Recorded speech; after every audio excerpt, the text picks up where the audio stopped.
Hello and welcome to Knitting Weekly. I am your host, Bob Scratchit. No, I'm not. I am Kris. And I haven't muted my YouTube. I have now. I'm joined by John and I'm joined by Tom for today's ABW Radio, where we really are going to struggle. Good afternoon, gentlemen. Good afternoon. It's the old dream team back together, representing y'all. We are so hip. How are we both? Are we happy? Are we well? Hanging. Yeah. I'm still awake, so that's impressive. Yes, it is. What time did you get in last night, Tom? 3:30, I think. Amateurs. Me and John wouldn't have got in before 6, would be John, back in the day. Yeah, probably. I mean, I think I got in at 11 last night. Clubs close at 3 anyway. John, so. I was in bed playing FIFA by 10:30, mate. I tell you. Oh no, I was in bed by 11:30 with a cup of tea and a good book.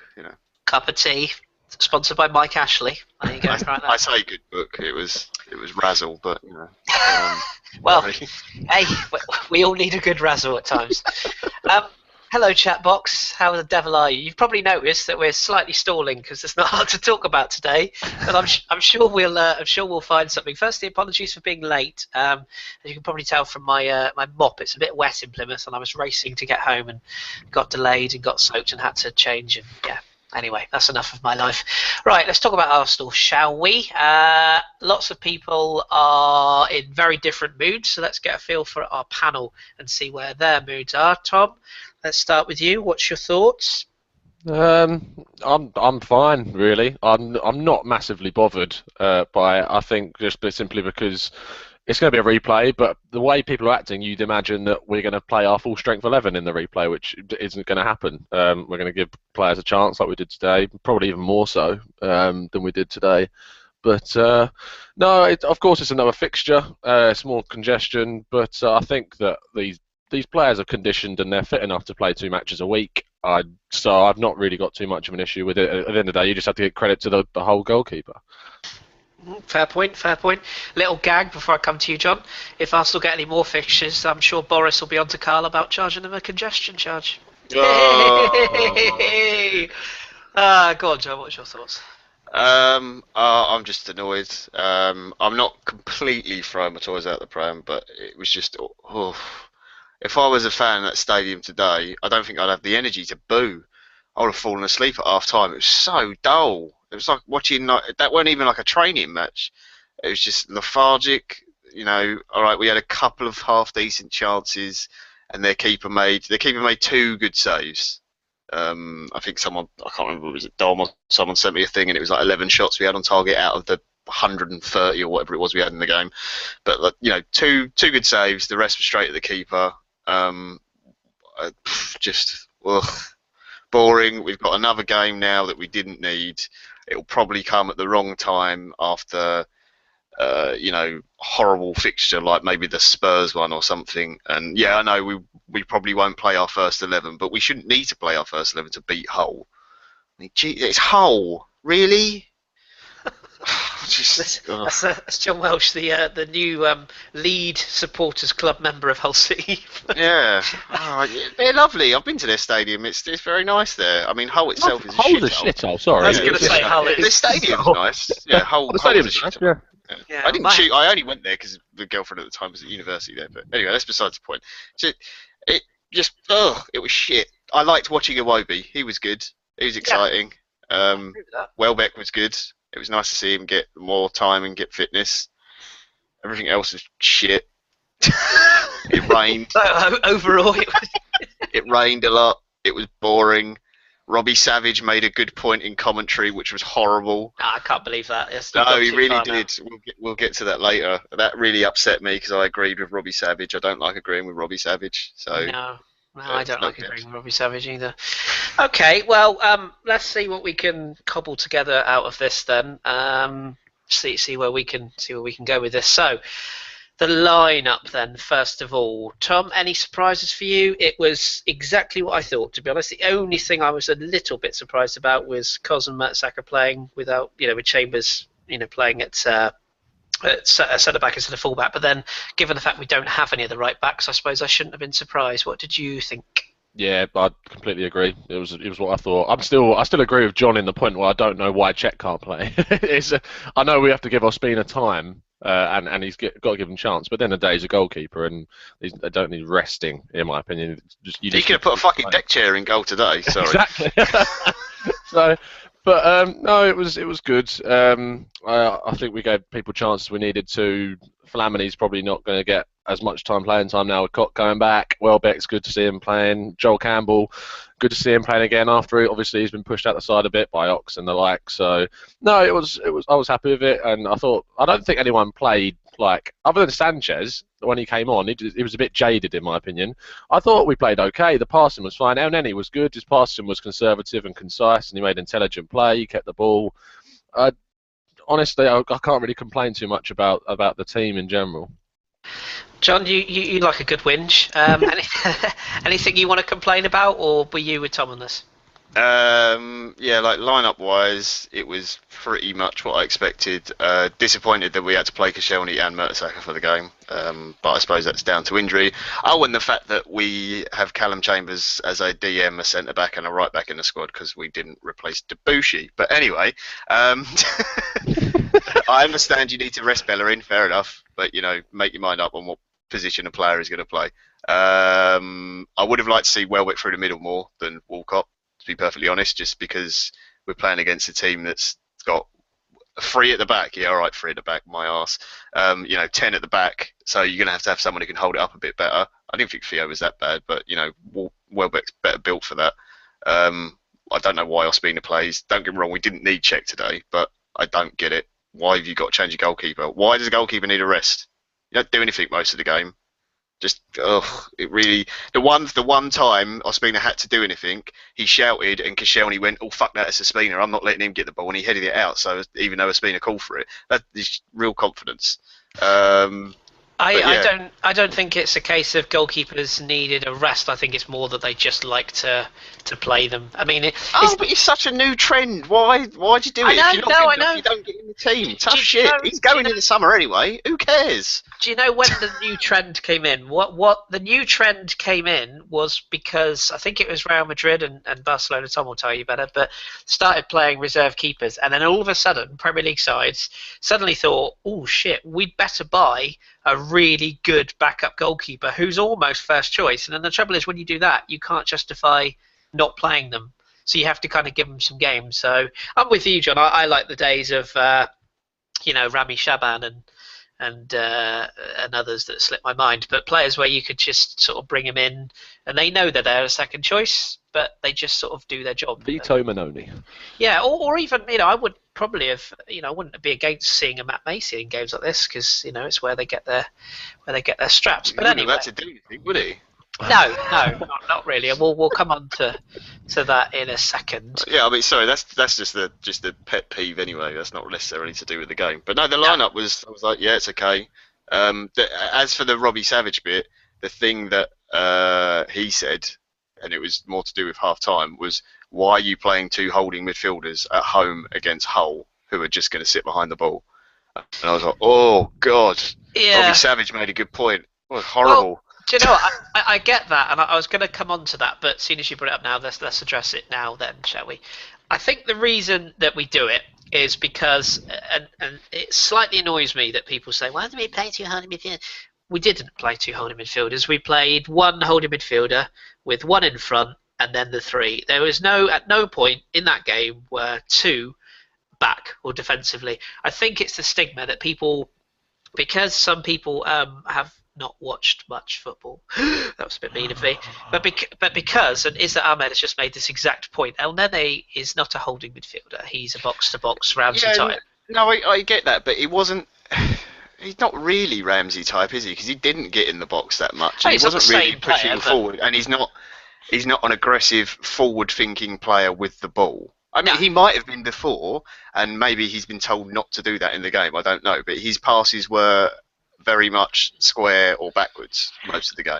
I do agree with that. I just think that it's very easy to say, why. The other thing as well is that when you, especially with Arsenal, whether you like this or you don't, all of our systems, from our youth team all the way through to our reserves to everything, we all play the same formation. And I think that to think the manager will change it just for a game is unlikely. I don't think we want to change the system, but I do understand some people would say they're holding midfielders, and I get to the neutral looking at it. It looks like two holding midfielders, but Flamini was forward standard at times, and Nene was forward at times, and I just think that it's a difficult one because if you suddenly change the system and you play, I don't know, you play a 4-1-4-1, and then suddenly Hull actually do turn up and decide they are going to attack us, then we're in the poop. So Really? Well, we're in the poop with our two first choice centre backs. well, they get a goal up, and we're in trouble, aren't we? I mean, but you're playing Hull. You're not playing Bayern Munich. No, I agree. You're at home playing Hull. But like Neil said, you could have played Oxlade-Chamberlain in midfield.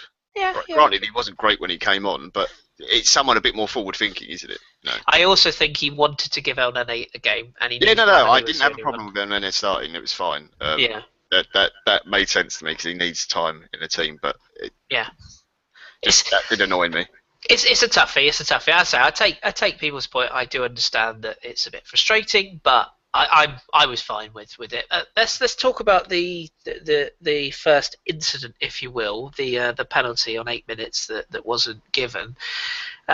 In real time, I thought it was a pen. To be honest, it looked like he'd leant into the ball. He was a bit clever because he sort of did it in that I'm slightly falling sideways kind of way. But Tom, it was a pen, wasn't it? Yeah, are you talking about the whole one or our one? Our one. Yeah. Our one, yeah. No, he clipped him and he goes down. It wasn't like a clip as in the Mahrez one against Leicester. There was not enough contact in that situation, but there was plenty of contact here. Hang on, which one are you talking about? I'm confused now. I'm talking about the handball. the El Nene. Oh, yeah. Sorry, yeah. You mean the handball? Yes. Yeah, I'm glad John also thought we were talking about but handball. Yeah, that's you can't really complain too much. His hand moves into the direction of the ball to block it, and he clips it. But I know why he hasn't given it. There's too many bodies in between him and the ref. So it's impossible to see. Although there's assistant lines when you could say should be also making the call, but it wasn't given, and we move on. But we never really get penalties. I can't remember the last time we actually got one. So it's just a characteristic thing about us. That's a good point, actually. When did we last have a pen? I can't think, actually. Did Giroud take a pen a while ago? Yeah, maybe. Anyway, answer on a postcard. Okay, so John, you agree, I presume, pen for you as well? Yeah, in real time, I wasn't really sure. I thought it actually hit him on the shoulder. But then in the replay, you could see he's leant into it. But it's great when you can see the replay and you go, oh, yeah, look. You can't do that if you're a referee. But yeah, his position, when they showed it back and then they show the referee's position, and they slow it all down and do all the angles, then it's like, yeah, he should have given it. But he didn't. But the point is, we should be able to beat Hull without getting a penalty. Yeah. But yes, it was a pen. We didn't really appeal either, did we? Which didn't No, help. not. No. Yeah, difficult. Okay, so... right, that's the game. Knitting. No, there was two others. There was two others. Yeah, do you want to highlight those two others? There was who was it who went down? What's the name of the geezer who everyone used to buy on FIFA? Powell, was it Powell? Was it Powell who went down, or Harry Maguire? Is it Maguire? Is that his name? I can't remember. I don't know. I know that Hull had a virgin vagina making his debut today. Was it Hyman, his name, or something? Simon? Simon? Oh, him. I don't know. Hyman. Whoever. What was the geezer's name? I think it was Maguire who went down in the box, the dive. Harry Maguire. Yes. Yes, sorry. yes. The FIFA legend that is Maguire. Yes. Yeah, I mean that was blatant and good. Well done, referee. Congratulations, because we don't often applaud them. Correct decision. Gave the yellow card. Jasper Carrot refereeing today again. Good to see. And then, was it 10 minutes later, Welbeck decided to give it a go up the other end, and he didn't book Welbeck, which I did think was a dive as well. I'll be perfectly honest. Do you know? I didn't think that was. I don't think it was a pen, but I also don't think it was a dive, because I think there is contact at least with Maguire's. There's no contact, whereas I think with Welbeck, you're right. I think he moves his body almost like Vardy last week, and you're right. It's not a pen, but I think at least there's contact there. Whereas the Maguire one was. I think he's initiated the contact to. Oh yeah, no. I'm not moaning that he didn't get booked. That's great. That's fine with me because he's an Arsenal player, so I couldn't give a fuck. But yeah, Yeah, no, I agree. I agree. Do you feel that Koscielny seemed to be oblivious to the fact he was on a yellow card? Well, A little bit. I did want to touch that. I mean, was he a tad fortunate? I mean, the yellow card was a booking, and Yeah. that is classic Cos. Sometimes he goes to win a ball that he really shouldn't try and win, and he gets the wrong side. I didn't have trust him too much wrong with the foul he made to get the yellow, to be Oh, no, perfectly no, honest, because good decision, wasn't it? Diamante or whatever, Diamande or whatever his name is, was going clean through one-on-one with Mertesacker. Yeah. So yeah, good decision to take the yellow. But yeah, after that he was making some stupid fouls, and Mike Dean made it clear enough times to him, like, that I don't want to send you off. Stop making stupid tackles. Like the one he made, like in the right wing position. Yeah. You don't need to fly. There's no need to fly in for a tackle there. I know he didn't actually get the guy, but it was just like, that's a bit reckless, Yeah. And then that would have cost him a league game as well. So a bit silly the way he was playing today. With Gabriel out, that is a bit of a worry. That is a bit of a worry. Okay, so right, let's have a kind of a natter about a few other things within the game that I can try and scratch through my memory bank. We should touch on the goalkeeper. I remember seeing this guy play for Hull probably about a year or so ago, and he was fucking wretched. Honestly, he couldn't catch a cold. And lo and behold, turns up at the Emirates and has a bit of a worldie. Now, I have one caveat to make. I think he made 2 excellent saves, and the rest, Tom, I'll come to you. Shots straight at him. Yeah. No, I remember the Theo Walcott one. Initially, I was like, "Oh, that's a good save," but then when the replay comes, he has hit it straight at his foot. He didn't even need to move. So there's that. But I don't think we should take much away. I still thought it was a great performance. The save he made, where he sat to the deflected shot and he's had to change what hand he's going to save that with, was excellently done. The Joel Campbell free kick was brilliantly tipped onto the post, and I loved his reaction. I genuinely was so, like, when he saw the replay and he's sitting there going, "Oh, it's like what you do in like a Sunday league game," and so that was really great to see. But it's annoying that he saved it at the end of the day. But no, I don't know if it's because I don't watch him regularly. I don't know what he's like week in, week out. I remember the game you were talking about where he really couldn't catch a ball for shit. But mate, I was sitting there thinking, maybe we should sign this guy. But I'll have to see what he's like more and more other games. But no, I was impressed with him. But yeah, unfortunately, he had a worldie. Can I just say as well that, excuse me, when you say it's like a Sunday league game, Sunday league, what's that? I've forgotten. Yet another game called off tomorrow. I give up. Seriously, we're going to be playing. We are going to be playing more games in a week than Arsenal will. So suck it up, Arsenal. Yeah. If you can play 2 games a week and they can't, I'm sorry, but what? Exactly. We're all unfit twats. I mean, well, speak for myself. John, what about the finishing? I mean, as you said, Theo was all right today. There was a few other sort of incidents where we had shots that were pretty tame, straight at the goalkeeper. We'll come on to Alexis in a minute. That's a sort of topic for a later time. But on the whole, yes, like you said earlier, we should have enough to beat Hull. But if we don't take our chances, you don't beat anyone, do you? Yeah, like Tom said, the Walcott one, he's hit it straight at the keeper. Right, he's hit it low and hard, so he's done the right thing. But a better player maybe finishes there. The keeper did make 2 good saves. That one in particular that Tom said, where he's changed and had to change his hand and got the deflection. That was very good. But I can't. Like Iwobi had the decent shot that just went past the post, and the other one that deflected. He's got the other one. He's got a little hand too. There was just too many sort of half chances that went missing. Oxlade-Chamberlain, the knockdown from Giroud, where he's got the volley and he puts it wide. Just things like that. There was times when we either didn't hit the target when we should have at least hit the target on a half chance, and the ones where we had a good chance, we just didn't make enough of it. And I think we made Hull look better than they were, because they had numbers back, but they weren't defending that tight, because the amount of times Walcott got the ball and was able to turn with it in their box and we still didn't get a goal was really disappointing. But just the pace of the game was so slow. They just didn't seem to. If they just played a little sort of 10-15% quicker, you just felt that we could just get in that little bit earlier behind them and get the shot off and actually get a goal. It's just really disappointing, the finishing today. Yeah, fair point. And for those of you that are curious, I'm sure you're not John Bayern Munich level. Tom, what about the kind of what this does. I mean, some people have said that this affects our momentum. I don't buy into that at all. It's a completely different side, series of changes. The weird thing that I noticed today was we had a lot of players that are not going to play on Tuesday rather, and yet it seemed to me like all of the team did sort of have their mind on that game, which I can understand. But it's strange when you think that half of those players are not going to be involved on Tuesday, and yet the mind seemed to be elsewhere. Does it dent the confidence from the high of last week? I mean, I'm not going to talk about our social media fans because I'm done with that. Pathetic. But I mean, what do you think? Does it change the thoughts on where we go from here?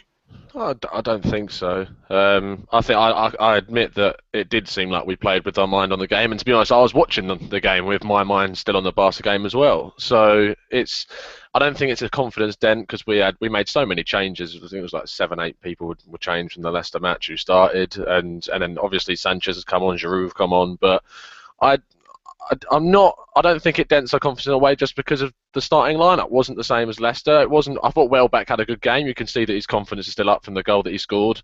And at the end of the day, we're going to play a completely different style game on Tuesday as well. I don't think we're not. It's not going to be exactly the same as that, is it? We're a completely dominated Hull, and yet we're most likely going to get not much possession on Tuesday. Barca are going to come at us with great passing play as they do, and we're going to have to try and do the job that Hull did today, sit and try and get them on the break. So we move forward into the game, and Bellerin will come back, Monreal will come back. I think. Even though I was disappointed, not disappointed, but it's unfortunate Cos had to play. I think it's important that those two are going to play together more because obviously there's a lot of people going about the Gabriel thing. We should be playing Gabriel and not Mertesacker. But at the end of the day, Per Mertesacker is a better defender than Gabriel right now. They're our best two centre-backs, and they should be playing games together to increase their confidence in the partnership. So I'm fine with that, and I think that even though as I've said, we won't get much of the possession on Tuesday, I think that we have a chance to win it like any team that plays Barca does.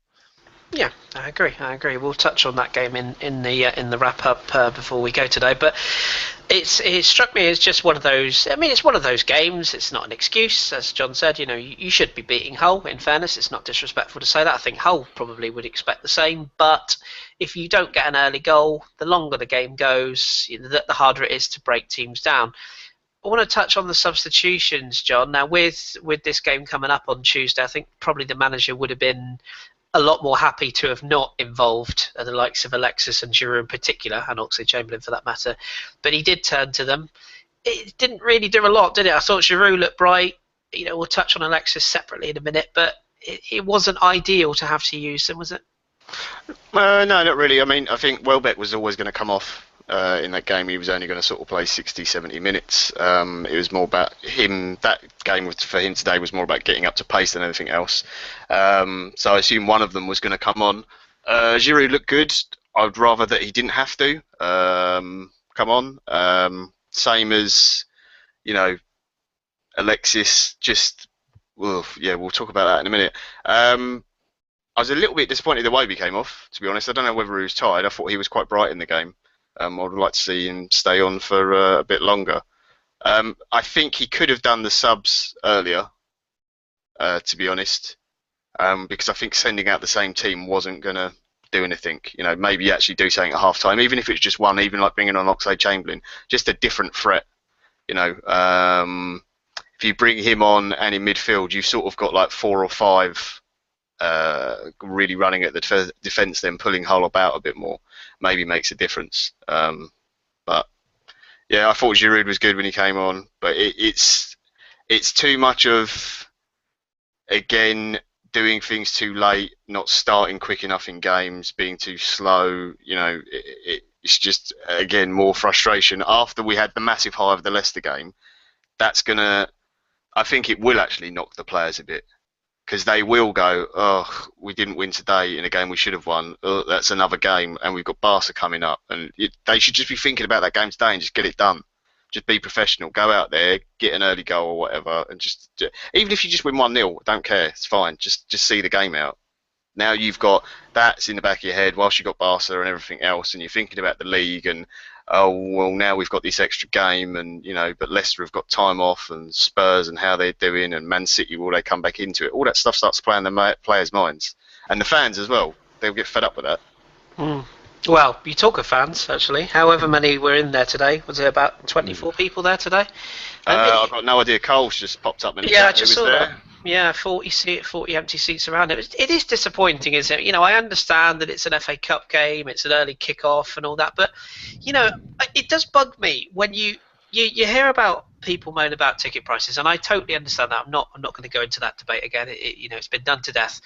But it is frustrating that the games that people actually have an opportunity to go to, and then they don't go. And it's like, well, you can't moan that you can't get tickets for, I only want to go to big games. Well, then what kind of fan is that? The other thing, I don't know how many of the seats around, like where Carl is, for example, are season ticket holders. But it wouldn't surprise me that a lot of people today who didn't go probably are season ticket holders who just didn't go to the game.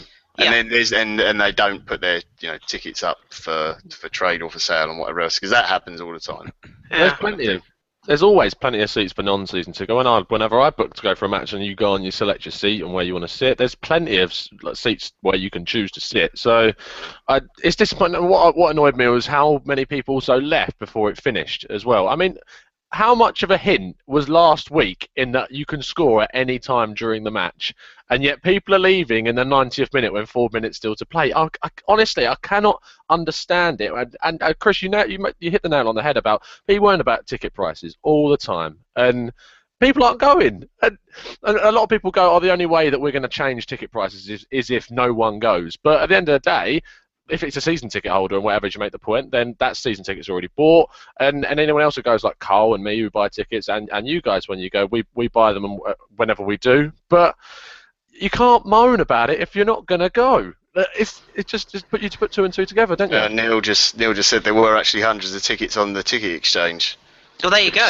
Yeah. That says a lot to me. I don't know what the price was for today. I assume it would be cheaper because I was just going to say that. B or C, I guess, or is FA Cup still category A? I've got no idea. I think it's one category below, but you'd like to see that even if the tickets are on the exchange, like Neil says, you can't force people to go. No. But you'd think that maybe, and this is where maybe the club needs to do something, maybe the club should say, look, we are getting lower attendances, let's put 10 quid for kids or something, try and get, because if you look at... 28 quid, Carl said. Do you know what it reminded me of today? It reminded me of the Emirates Cup, where you've got, it's sort of a sparsely populated stadium, you get some people that are just there for a day out, but there's no coincidence that the atmosphere is quieter when the regulars are not there. So you've got to do something, and I do think it's also down to some of the season ticket holders to actively promote the fact that they have tickets. And I think Raj has touched on this before, that the ticket exchange system that we have is pretty poor. I mean, the fact you can't do it online, the fact you can't make your ticket instantly transferable to somebody else does make the whole process arduous, and it's difficult for people if they. I think some people genuinely don't want the money. They're just like I'd rather not go, and I guess that's just where we are. But a lot of people don't check though. Like I've used other people's tickets before, and they don't check. No, they don't check. No, and I was remember being on a tube back from, I think it was when we beat Spurs 2-0 in the FA Cup 2 years ago, and I was sitting on the tube, left my mate, and this guy who was sitting across from me just started talking to me about the game, and he was like, "I'm not going to the game against Chelsea next week. Do you want my ticket?" Like it's just that simple. Yeah. So it's a mystery to me. It is. The one thing I should say, and I agree, like John said, and I have to ask Carl this next time he's on. I think he's on Tuesday. This leaving before the final whistle goes, 10, sometimes 15 minutes. Do you know the biggest thing that bugs me about that? I don't know if anyone knows this. I know this might be a bit of a shock, so you might want to sit down for this. But London, it's quite a big city. It's quite busy all the time. So if you leave a stadium early, you're not beating any traffic. You're not beating any rush. It's still busy. You might get home 10 minutes earlier, maybe 15 at the most. But for Christ's sake, just be patient and leave at the end of the game. That for all the criticisms that some of the police and the stewards get, they do a fairly good job at getting people out the stadium. I always stay until the final whistle, and I've never had any major delays. You know, There, Carl, bit of promotion there. Tubes every choose every 3 minutes. Thank you, Carl. Boris will be proud. But you know, I don't understand it. And Arsenal are not alone in this. We have to stress that it's not just an Arsenal thing. But I cannot understand these people that leave that bit early. I don't get it. You know, and as I say, that I doesn't. wouldn't have left early today, but it's probably No. I would have been asleep, so I would have just missed. Yeah. You'd have been there 3 hours after the match. Let's move away from that and bring it back to the game, because we can't blame the fans on not winning that. That's unfair. But let's talk about Alexis. So, Tom, ahead of Tuesday, are you worried? The thing that bugs me. That's wrong. The thing that worries me about Alexis is that I wouldn't say he's been found out, but I do think he needs to vary his game more. And what I mean by that is it's the same. It is repeat, recycle. You know, get the ball on the left, cut inside, shoot. Get ball on the left, cut inside, try and pass inside. There's no other variation. You never see him go on the outside and whip a cross in. And to me, he just strikes as a player that it just isn't quite there yet. He's trying to force it. And those shots that he tries to curl in that go out for a throw in is an example of that.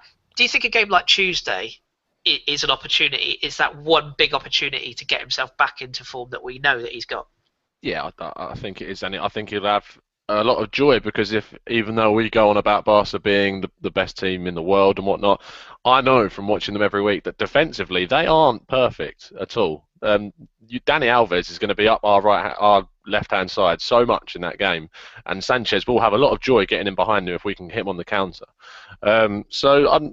I think that he's just a bit jaded, and I'm not sure saying he's found out is complete. I know what you're saying, and he does do the same thing often. And the thing is, he's not a left winger. He wasn't a left winger at Barca. He wasn't a left winger at Udinese.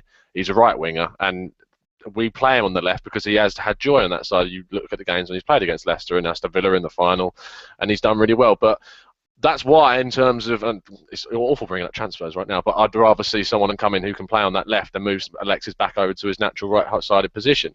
And he's great on that left-hand side, and he's good at cutting in. But he does get found out, as you say. He does do the same thing. Defenders know what he's going to do. He doesn't second-guess anyone.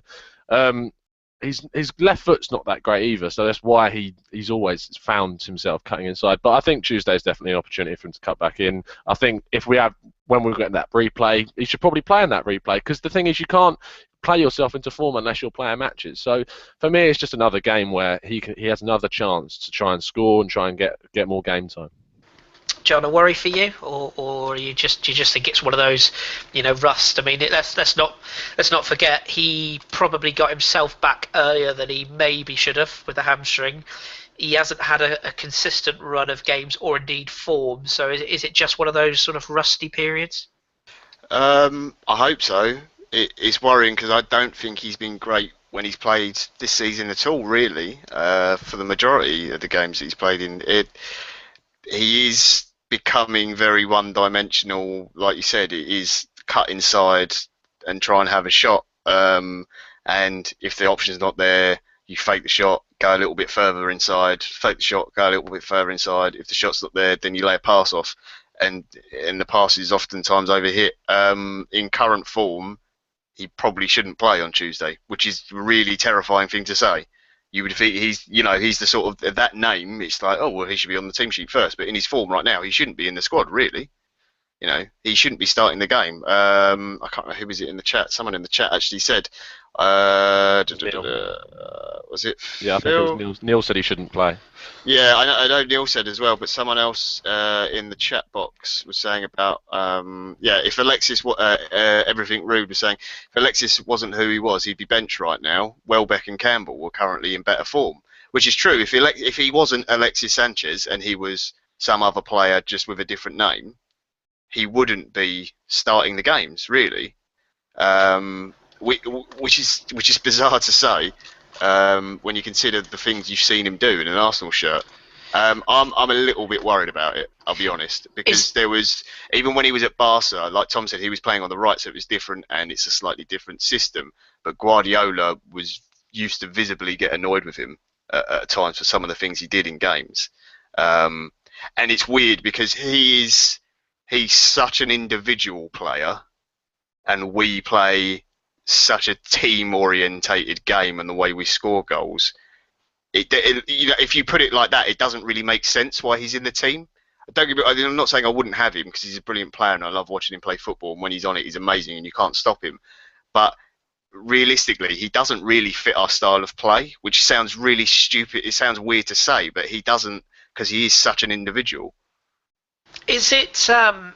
I'll ask you on this one. Is it maybe a case that when Alexis, the fact that he is who he is, and the fact that he can essentially win a game on his own, is that the reason why he should and will play on Tuesday? However poor he might have been, however sort of rusty he's been, we all know that on his night at the right time. Look at Ozil last week. Basically he had 90 minutes as a passenger, and then when we needed him most, he popped up with that delivery. Is that the reason why he will get a pass and play Tuesday? Yeah, I think so. I think that's also. I mean, we had this long discussion about what makes a world-class player. Well, one of the things that makes a world-class player is that an individual player can win a match for a team. That's why I remember when Ozil wasn't having his best time, he wasn't getting in with the goals, and people were saying he was lazy. Wenger would keep him in that team because he knows the guy is capable of playing that pass, which unlock that defence and could win us the match. In the same way that Alexis is capable of doing an amazing run, taking it around 3 players or 4 players or how many other players, and finishing it off with a great finish. He's capable of doing that. It just needs it. You can relate it to Oxlade-Chamberlain with how he was playing without confidence, not scoring, and then how much that lifted him when he scored against Bournemouth, and how he's played since. It's just completely about football's all about confidence all day long. If you feel good about your body and about yourself and how you're playing, then you're more confident to do things that you know you're good at. So I think that he will be okay eventually. I do agree with John about he doesn't suit our style. He doesn't because he's an individual player. Ozil's like the perfect Arsenal player because he's the perfect passer and whatever else. And Alexis is that player that takes the ball and does what he does on his own. And his passing has suffered a bit. I mean, when he played it off just to the right, when he could have laid in Walcott and has kicked it off the field, I mean, that really just summed up how his mood is right now. But I'm hopeful that he gets back to form. I have to say, Tom, I'm very confident in my body. I'm a temple of fitness and agility, so it's all good. Dom ain't got nothing on me. You look like a Timotei advert at the moment with your wet hair. John, it's because I'm worth it, mate. Hey, there we go. Wrong company, but the thought still stands. John, I want to talk to you about creativity. Not you personally, because that's a podcast all on its own. But the idea that no Mesut, no party, it's a bit like that, isn't it? I have to say a little tip of the hat to Alex Iwobi today, who, granted he's a young player who's learning his trade. I don't think we should expect too much, but he looked bright. He liked to go forward. He looked to make things happen. But we don't have Mesut Ozil, and I would also say Santi Cazorla, because although he's a lot deeper, he still has that ability to sort of create a move from deep. Is that a worry that when we don't have Mesut in the side, we don't have anyone to step up, particularly when Jack Wilshere is not available as well? Yeah, it is. I think the slight caveat I'd give on today was that it was how many changes? Was it 9 or something? I can't remember how many changes they said now. Yeah, it was a lot. Just quickly before we leave Sanchez, because a couple of people are digging at me in the chat. I'm not saying sell Sanchez or that he's bad or anything. Just at the moment he's in bad form. But yes, I agree. He could turn up on Tuesday and get a hat trick. And Dom, no, Eldrazi Mimic will not be banned in standard, for fuck's sake. Anyway, sorry, Dom's trolling me in the chat as well. Yeah, Iwobi was good today, I thought, but I'm not expecting too much for him, but he was bright when he was on it. But not having Mesut in the team, it's noticeable. I think that's an obvious thing to say, though, because if you've got someone with that ability, when he's not there, you are going to notice he's not in the side. So no Ozil, no party, no Pirlo, no party. It's an obvious comparison. The fact that there really isn't anyone else in the team who can do that, though, is worrying, because you would look at, like you said, Jack. Obviously, he isn't back yet, but hopefully he should be back. Might be playing for the under-21s soon, I think, a week or two. Yeah, he said Some 3 good news. He said 3 weeks to beat eSport today, so it seems They're logical. targeting the Barca game as a comeback, the away fixture. Yeah, so that'd be good if he gets the appearance in the under-21s as well to get some fitness back. So a little bit of good news. But yeah, like Ramsey was one obviously today who, had he been in the squad, you maybe expect a little bit something from him. Who can do that? Maybe again a bit more individual, not so much creative, but gives you that little spark. it's weird because you think when you look at it on the pitch, you go, okay, Danny Welbeck, you can't expect too much from because he's just come back from injury. Walcott, you've got the pace, so at least do something with it, but didn't quite find the pass when he got to the byline or the cutback. Oxlade-Chamberlain, when he came on, he's got that ability to drive at teams and make space. Didn't quite do it. Joel Campbell, I thought was bright in spells, but couldn't find the final ball. I think there's an element today of not quite having the creativity to the degree we're used to, but also not having a striker to finish it. Because I think when we don't play without Giroud, I do think we really miss that pivot to play off. Yeah. But yeah, like you said, Santi as well is another huge one because being able to create from deep. Because El Neni and Flamini, as solid as they are, just sitting in front of the back four and getting forward when they can, they're not going to make anything in the game. They're not going to create. They're not going to drive forward with the ball and open up a bit of space and get a player to take them on. So it frees up a fullback or something like that, which you get with Ramsey or Santi or someone in midfield. They make space for other players when they're on the ball. There was a bit of sideways and backwards a lot, wasn't there? And yeah. I have to say, at this stage, I will say, I thought it was a bit harsh for some of the fans. I know with a couple of minutes to go, like some of the fans were right on Flamini's back when he passed the ball back to Koscielny. People, seriously, learn the game. Like, sometimes you just need to keep possession to move the ball, to manipulate the space. There's no point just hoiking it into the box because you turn into Manchester United and you know what happens with them. So I thought that was a bit harsh, but over the course of the game, I agree, it was a bit sideways. The other thing with that is, though, that once you get Giroud on, if there is no creative spark, then maybe you do need to just chuck it in the box and let him win knockdowns, which he did do a couple of times, like the Oxlade-Chamberlain chance. So sometimes you do have to mix it up a little bit, because if a team is sitting that deep and going to have that many, players behind the ball and on the edge of their own 18-yard box, if that's your only way to get in or get in behind them, then you have to give it a go. Yeah. Sometimes you have to mix it up a bit. And the balls from out wide, like Gibbs crossing was a bit poor today. Callum Chambers as well. It was all lots of sort of loopy high balls. Nothing really fizzed in. The one sort of fizzed in with pace was hit at Walcott, and he actually controlled it really, really well and made that chance at the near post for himself. Yeah. To be honest, I thought that cross that Callum Chambers did for him, I thought he was going to knock him out. The pace he hit it at, but Walcott controlled it perfectly. Yeah. So it was sort of doing the wrong balls for the wrong players, which is something we've kind of got used to. Yeah, I agree with that. I have to say, Tom, just on this creativity side of things, we should say as well that Arsenal, again, I know we look at it from an Arsenal perspective, but we're not the only side. If you take Di Maria out of PSG, if you take Rakitic, for example, out of Barcelona's midfield, or with Bayern Munich, you take out Thomas Muller, or we're not the only side that heavily rely on a player, are we? So we shouldn't read too much into that, should we? No, and I think that you're going to love me for saying this, we've really missed Santi Cazorla. He's been absolutely huge for us. I mean, we look at Ozil playing those passes in behind the defence, but Santi in that deeper role is capable of unlocking midfield, taking it around players. The goal, but with that run he did against Manchester City away last season, he's capable of doing those things in matches.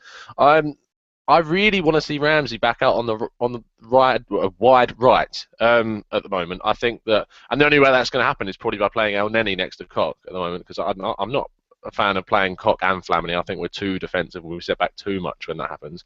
I know Ramsey's not a right winger. I know he is a centre midfielder, but I think that we do benefit from him on that side. I think that, if anything, today we showed what it's like without Ramsey in the squad, not just Ozil as well. You lack that drive going forward. You lack the constant movement, the constant fluidity in the midfield with Ramsey not being there. So it'll be interesting to see what happens on Tuesday. Just going back to the Sanchez thing quickly, I think that I think he'll play, but I'd be very shocked if he doesn't. Even though I agree with Neil, I think that he should be benched, and we should possibly move either play someone like Ox or Danny Welbeck and Walcott on wide right, and just to give him and let him come on and be an impact player, just to see what happens. But he will start because he's Alexis Sanchez. He will start. I completely agree. So kind of drawing a line. I mean, there's not a lot more that could be said from today. It's one of those games. I think we It's fair to say we should be disappointed, because I agree we should be winning these games, but it's one of those games, and unfortunately it does mean a replay. I don't really buy into the idea that another game is catastrophic. I mean, yes, it's not ideal, but there's no way we're going to play too many first team players in that game. I still think we'll have enough to beat them away from home, and that's what happens. It's life. We've had a good run, to be fair, to get through to where we've got through to now, and unfortunately it wasn't our day. But we can go over it. There's not really much point in going over old ground all over again. But shall we look at, before we take some questions, let's have a look at Tuesday. John, how many changes do you expect to be coming on Tuesday? I mean, you'd think the fullbacks and the goalkeeper for a start, but what about in front of those? I mean, do you expect, for example, particularly that right-hand side, do you expect Ox to retain his place? Yeah, fullbacks obviously, checking goal. I assume Flamini plays in midfield, which I say worryingly, and not to knock Flamini. I love him to bits, but it's Barcelona. I guess Ramsey had come in there as well. Ozil back in, obviously. Giroud up top, and then as for the Y2, I really don't know, because it's weird. I don't think you can afford to play Walcott wide against Barca. I think if you play him, he has to play up top, and I'd rather play Giroud, because I just think our team's better with Giroud in it, and bring Walcott on later maybe. So Campbell probably plays because of his work rate, and then it's a toss-up between Welbeck, I suppose, Welbeck and Ox, depending on who's fit and what their fitness levels are. Walcott maybe gets to start. I don't know. I think Campbell will definitely start though, or he should do, because he does track back so hard. I don't. Sorry, I've just seen one of the questions from the chat. West Brom are winning as well. Fletcher just scored. So I think Campbell should get a start just because of his work rate, because obviously Barca do use their fullbacks and get so high up the pitch, and we have to track back, and you need someone who can run up and down all game. I think if we had more midfielder options, then as much as I don't like Ramsey playing out on the right, I would have actually played him there, because I just think it makes our team a little bit more solid. I'm intrigued, and Tom, I'll come to you on this one. John was saying that he thinks Flamini will get the nod. Do you not think that this is a Coquelin-Ramsey partnership against Barcelona, or do you think, like John says, do you think the manager will go with a more defensive kind of structure in that central I completely forgot about Coquelin, to be honest. I forgot he's back. Outrageous. I did wonder when you said that. I did actually completely forget about that. Obviously, no, Coquelin will start. Yeah, you do have a point, though. I mean, Tom, but it would be actually that kind of thinking that actually it could be Coq, Flamini, and maybe Ramsey does go right. I was just going to say that, yeah. Sorry. Do you think that's the case, Tom? Do you think that's maybe what the manager will do, and maybe almost look to play Ramsey on the right-hand side with a view to coming inside as a 3 to defend? Because if you look at what we are defending against, I mean, Messi, Suarez, and Neymar, I mean, to be fair, they'd be lucky to get the Pirates training team. They're a bit average, but, they are going to be... I think a lot of the pundits has been said, I think they've been overdoing it a little bit about, if you stop one, you've got 2 more to deal with, ha ha ha ha. But that being said, it's not just... a bit of a point. But it's not just them to worry about, is it? I mean, if we give them space, even if we mark them out of the game, you can't give Rakitic and Iniesta space, can you? No, that's the main thing we've got to be worried about. We should be more worried about stopping the midfield, because that's where they get their ammunition to the strikers to fire from. That's what we need to stop. Our midfield 2, which I think will be Ramsey and Koch, need to be so on their ball of stopping that ball getting past them from Rakitic and Iniesta, which is going to be an insanely difficult job. These 2 players are absolutely world-class. In my opinion, besides Luka Modric, were the best 2 centre midfielders in the world right now. And Rakitic can unlock a defence quite easily. He can shoot from distance. That's something we need to be really quite worried of. His shooting from outside the box is ridiculously good. And Iniesta, everyone knows about Iniesta. He's great on the ball. He can take it past players. He can play little one-touch passing, anything you like. So as long as we stop those 2 from playing, we'll have much less to worry about from the MSN. So yeah. Easy. Piece of piss. Yeah, it's the Ashby manager. You heard it here first. Okay, Anna, we all agreed that Giroud gets the nod up front. For me, it does. I know some people will think Theo's pace. Again, the game, first of all, I think comes way too soon for Welbeck. I think it'll be great to have him as a sub, but to start, I think is just not going to happen. But Giroud, some people will say pace against PK and Alves and whatnot, but I would play Giroud. Would both of you agree with that?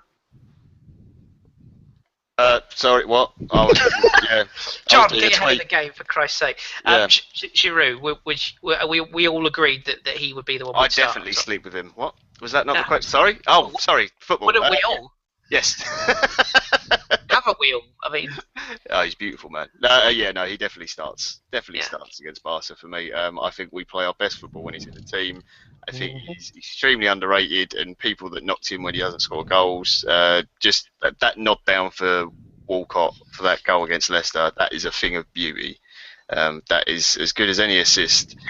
Dom and Neil, stop asking me questions about Magic. Yes, Sanchez and Ozil probably are wizards in real life, and the tournament, fuck off.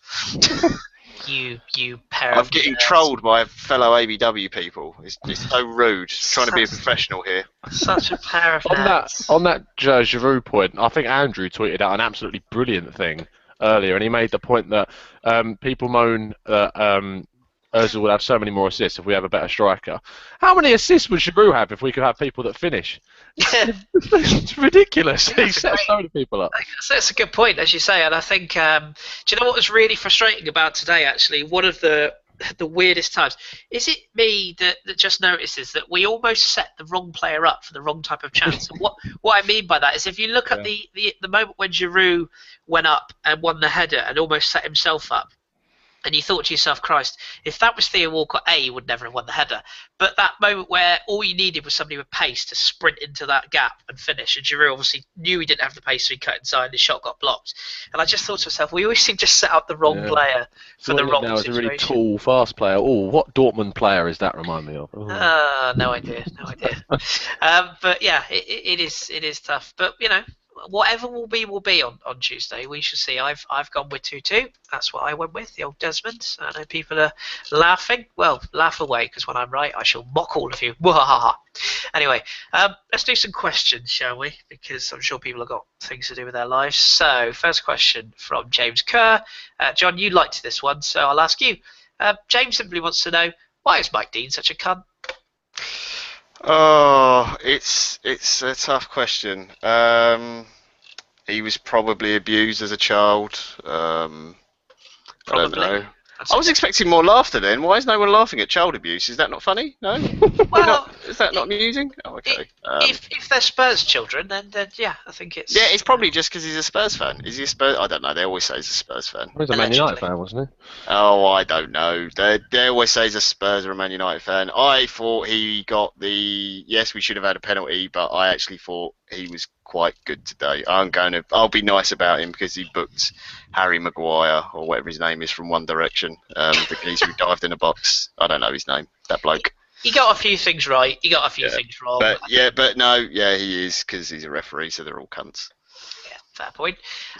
Boy Ted Dio, Tom, should Alexis be played as a striker to rest Giroud and help him find some goal-scoring form? That's an interesting one. Oh, that is interesting. No. Simply because Giroud needs to be finding the net more at the moment. I think we can't. I think if anyone needs a goal just as much as Sanchez, it's Giroud right now. He hasn't scored in quite a few matches. And I think he'll get a lot of joy on that left-hand side against Barca, as I said, with Dani Alves. And I think if we play Walcott on the right, he'll get a lot of joy with Alba pushing forward as well. So, no, I think that Sanchez is fine out on the left, but I prefer him on the right, as I said earlier. So, Giroud should start. I don't think we should be moving Sanchez around into a different, more unnatural position for him. Yeah, I also liked the fact today that having Danny Welbeck back gives us an option of rotating between wide and forward. Like him and Theo were switching, and I always like that unpredictability, and I think you can do that with Alexis. You can say to him for 20 minutes go and play up front, and then for 20 minutes go and play wide. So I think that's a good option to have. So yeah, I like that idea. Another one for John. Should Giroud play against Barca even though we won't have possession? What will he provide set pieces goal. So we've touched on why you think he should play, but maybe touch on the reasons why you would play him. First of all, right, okay, yeah. So we are likely to give up possession. True. I do think we'll have possession more than we have in previous Barca games. Because Barca are, although they can still do the possession game, they can be more direct now, which is something Suarez has brought to the team. I'm sure Tom can talk more about that, but they can hit the ball longer and stuff up to him, and they can hold it up a bit better. But Giroud does the same thing. He's an out ball. I know people will say if you have Theo Walcott, you can knock the ball behind him and he runs on. But he does that, and he's up the pitch on his own, and everyone else has got to get up there, and then you've got to trust in him to deliver with it. You can knock the ball up to Giroud, he can hold it up against two players, bring people into play, and bring the team up the pitch. He also helps defending from set pieces. I know Barca aren't traditionally a set-piece goal team, but they do have some threats in that team, and they've got people who can deliver a perfect ball. So you get both sides of it. I think the other advantage is the best way to bring on to play Walcott, if you wanted to play him, is to bring him on in the game as well. When the game is a bit more stretched and Barca are maybe pushing more to get that away goal, and then you can bring him on. I just think the team plays generally better with Giroud, and he's the focal point, and everything can play off him. Ozil's got a player to hit to help him get up the pitch, Ramsey as well, and whoever the wide players or the fullbacks are, they've got a target to hit as well. You don't get that if you've got Theo Walcott on the team. That's not a knock against Theo, it's just that's not his style of play. It doesn't suit it. No, I totally agree. And as you said, against Barca, you have to be so good at tracking back and following your man, and that's not Theo's strongest point. Tom, from Carl, if we beat Barca on Tuesday 1-0, do you think we should go all out in the away match? In other words, to score an away goal and basically kill the tie. Yeah, no. I don't think you can go all out at Barca. I think at the Nou Camp, it's almost impossible to really go at them. On the intimidation at that ground is ridiculous. So I think if we manage to come away at home with a draw, I think that you could see a more conservative lineup at the Nou Camp with an eye on trying to hold them. Which is risky in itself, because if you don't go out to play against them, you can also get beaten. But if just look at games where they have played, where the people have gone to the Nou Camp, like Rayo did, and they get spanked 5-2, but they score 2 goals. But it's not enough. You need to be able to sit in and do a defensive job. So I don't think we should be going all out. I think we should be going, if we come away with a win in the first leg, to try and be conservative and try and keep the draw. Do either of you think, or can either of you see Barca not scoring at least once on Tuesday? Because I can't not see they're going to score. I can't see them not scoring. Unless the Great Wall of Petr Cech is in or they have a superb form than usual. Or they have an unexpected sending off, which results in. I can almost guarantee a penalty happening for them as well. Pretty much, they always get penalties, but luckily they always miss them unless they decide to pass it off. So yeah, that's true. Yeah, they missed half their penalties this season. 7 out of 16 they've missed. So it's weird, isn't it? Yeah, weird, strange. Here's another good question. And I should say at this point, Neil, Dom, I'm ignoring your magic question, so everything rude, everything question. Is Koscielny gambling too much at the back, trying to nick balls off players? That sounds wrong. I know it, although I know it's his best attribute. John, I think he has a point. I love Costa bits, but sometimes maybe just overdoes it a touch.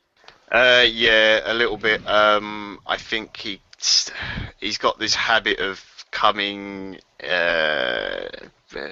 into our half too much, sort of in too deep in the offensive sense, to try and nick the ball higher up the pitch. And when it works, it looks brilliant because he nicks it and then he drives forward with it, and he's like Beckenbauer, and then plays off a great ball and it sets up a wonderful attack and it's awesome.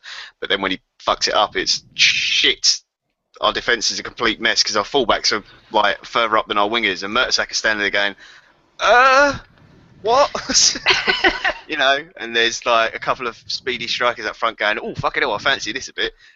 So yeah, I think you have to know when it's right to do it. In certain oppositions, you can do that, but it's not.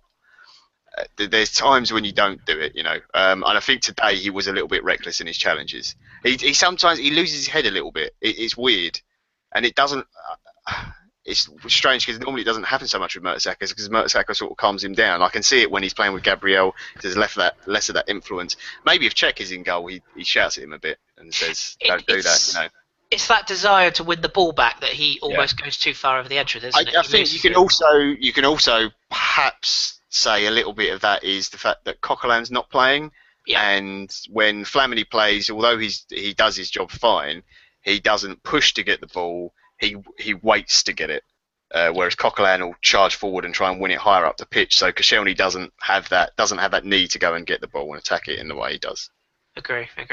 And for those listening in, you can rewind that, and John has confirmed Koscielny comes too deep.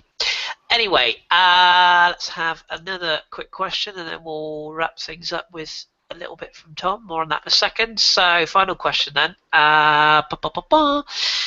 Carlito Alguna, if Gabriel is fit on Tuesday, should we play him instead of Per? I can answer that one. He's not going to be fit, so, and I wouldn't anyway, personally. I think that's the right one.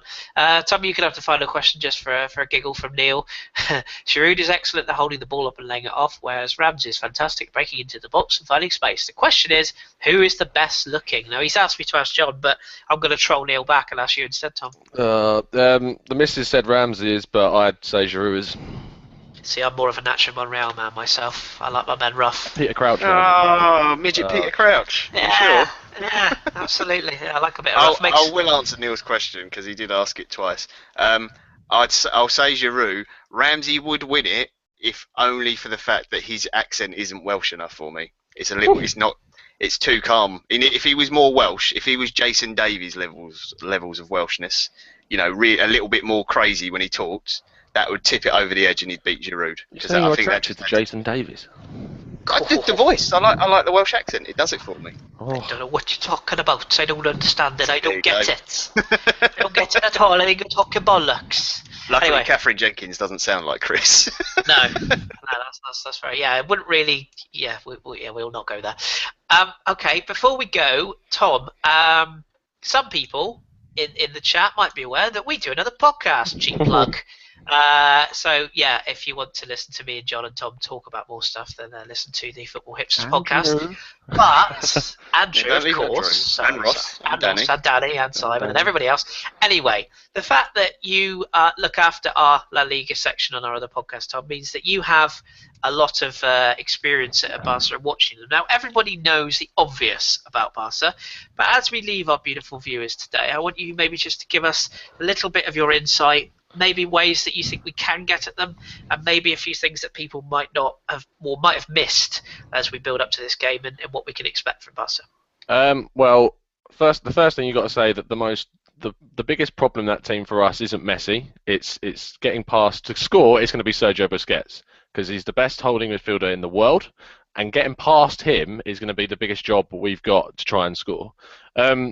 Luckily, defensively behind them, they're not that solid right now. They're switching around with Dani Alves and Alex Vidal. Alex Vidal has come in and done an excellent job, I must say, from Sevilla. The back two of Mascherano and Piqué has caused problems. Mascherano, even though he's a world-class defensive midfielder, in my opinion, he's not a world-class centre-back. He does have vices. He does have things where you can penetrate them. That sounded bad. And then at left-back, Jordi Alba is probably the strongest with Piqué. They're probably on par in defensive capabilities. They are very good defensively and going forward. But the fact that they push those two full-backs up does mean you can get in behind them. So hopefully Walcott and Sanchez will have plenty of luck getting in behind them when we're on the counter. You can expect not a dominant performance from us. It's going to be very much Barca with the ball and us trying to hit them on the counter.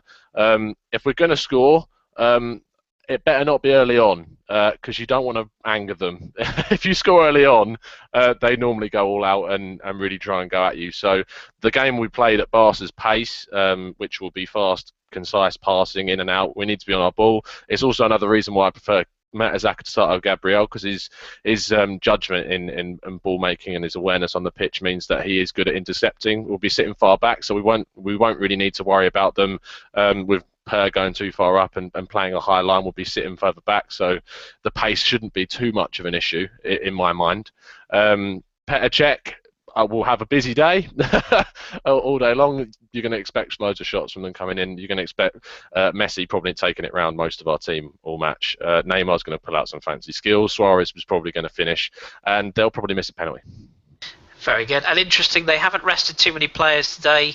The front three have all started. They have rested Busquets. They have rested their centre-backs by the look of it, because they've got Mathieu and Mascherano in the side today.